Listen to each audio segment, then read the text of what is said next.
North Korean leader Kim Jong Un left, and President Trump shake hands prior to their meeting on Sentosa Island in Singapore on Tuesday. Evan Vucci, AP, a series of U.S. and North Korean flags, side by side, lined up across a stage. The two men approach the stage from opposite sides, and then shake hands.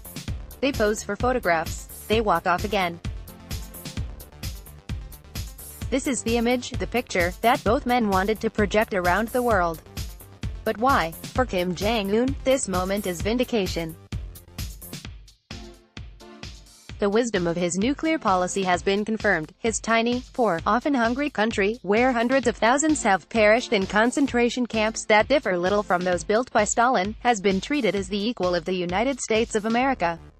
If Kim hadn't continued the missile program, if he hadn't enhanced his missile delivery capability, President Trump would not be there. The photographs will also help Kim solve an important problem.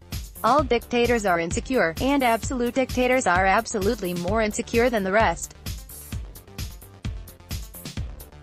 Several years ago, Kim staged the elaborate murder of his uncle, forcing the rest of the elite to watch as his rival was ripped apart by anti-aircraft machine guns. Fear and terror are one way to transmit messages of power, the inspiration of admiration and awe are another. The flags and the handshake will reinforce Kim's legitimacy and make him harder to depose. For Trump, this image addresses the somewhat different problem of his personal feelings of insecurity. Legally, his legitimacy is not in doubt.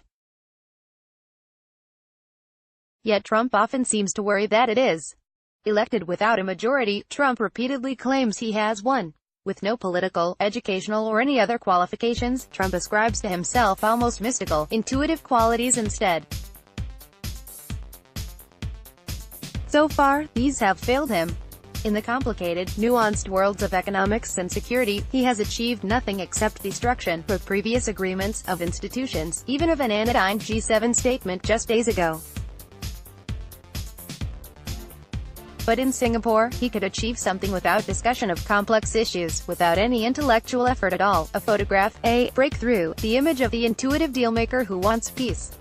The images coming out of Singapore are also important to Trump because he has created them. When meeting with allies, Trump does not control the narrative, nor does he decide what people will see. Indeed, the image that came to symbolize that disastrous, angry G7 meeting was not his own creation. It was taken by a German photographer, and it showed Chancellor Angela Merkel leaning over a table and talking down to the American president, like a parent to a child. In Singapore, by contrast, Trump controlled the optics, even deliberately giving priority to a Singaporean television station rather than the White House pool. He reveled in that ability. "Are you getting a nice photo?" he actually asked the camera operator, "so we look nice and handsome and beautiful and perfect." As for the substance of the meeting, there wasn't any. The paper signed reiterates previous vague agreements. It promises denuclearization, just as in the past, but without any substance, as in the past. It implies that there will now be further talks about talks, but there have been US-North Korean talks before. Had any previous American president, Republican or Democrat, emerged from an event like this, in which so much was given away with so little to show for it, he would have been embarrassed and probably vilified. But Trump and Kim are two men who survive, in politics, by insisting on their own versions of reality.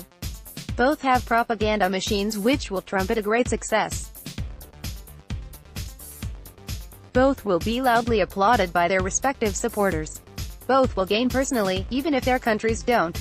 In that sense, this was indeed, as Trump said, a really fantastic meeting.